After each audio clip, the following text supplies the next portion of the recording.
Cette année au DNP, l'épreuve de mathématiques comporte une partie de 20 minutes sans calculatrice sur des automatismes. Je te propose de les réviser à travers des vidéos. Aujourd'hui, on va calculer avec des puissances.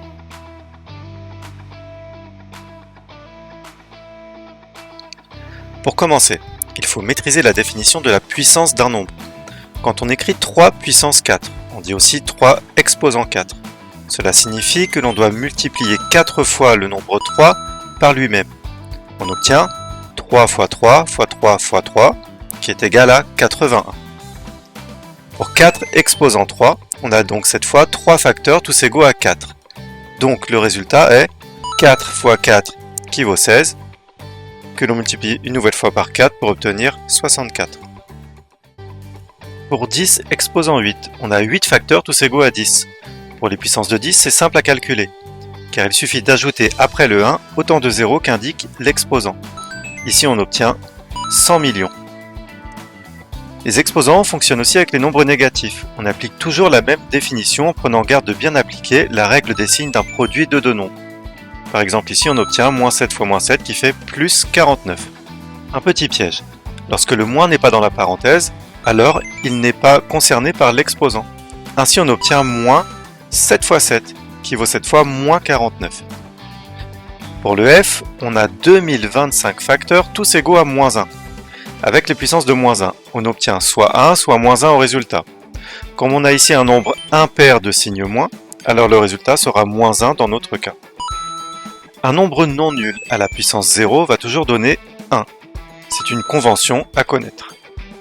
Enfin, pour moins 10 à la puissance 4, il suffit d'appliquer la méthode du C avec la règle des signes d'un produit, et on obtient donc plus 10 000.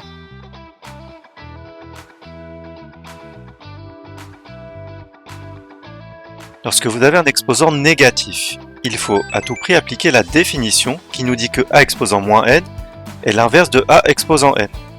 Donc a exposant moins n est égal à 1 sur a exposant n. Ainsi, 5 exposant moins 2 est égal à 1 sur 5 exposant 2, c'est-à-dire 1 25e. De même, pour 2 exposant moins 5, c'est égal à 1 sur 2 exposant 5, c'est-à-dire 1 sur 32. Pour un nombre négatif, on applique exactement la même définition. On obtient au dénominateur moins 64, car 3 est un exposant impair. Pour les puissances de 10, c'est encore une fois la même chose. On obtient au résultat 1 millionième. Enfin, quand on a une fraction avec un exposant négatif, alors on doit prendre l'inverse de la fraction. C'est-à-dire qu'on va inverser le numérateur et le dénominateur, et ainsi obtenir un exposant positif. Il ne reste plus qu'à multiplier 5 demi par lui-même, c'est-à-dire 25 quarts.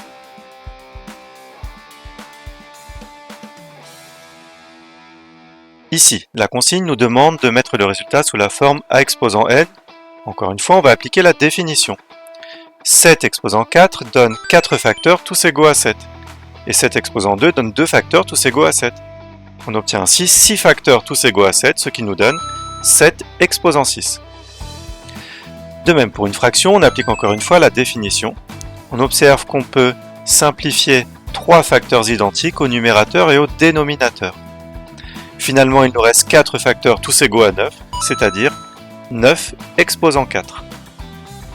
Pour le C, on applique d'abord la définition dans la parenthèse. Il nous reste donc 4 fois 4 fois 4 à multiplier 5 fois par lui-même. On va donc obtenir 5 fois 3 facteurs tous égaux à 4, c'est-à-dire 15 facteurs tous égaux à 4, et donc 4 exposant 15.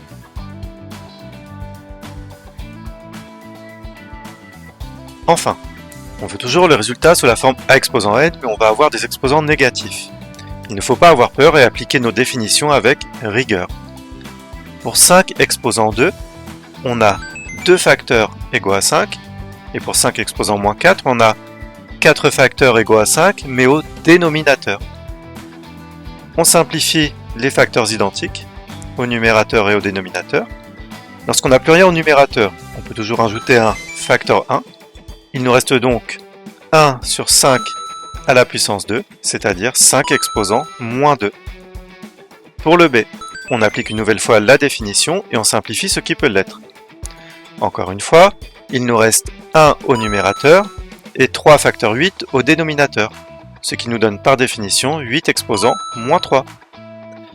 Enfin pour le C, on fait passer chaque exposant négatif du numérateur au dénominateur et inversement, ce qui a pour conséquence de nous faire obtenir des exposants positifs. Il ne nous reste plus qu'à appliquer les définitions et à simplifier ce qui peut l'être. Finalement, il nous reste un facteur 2 au dénominateur, ce qui nous donne 2 exposants moins 1. Voilà, n'hésite pas à revoir cette vidéo et à t'entraîner. À bientôt.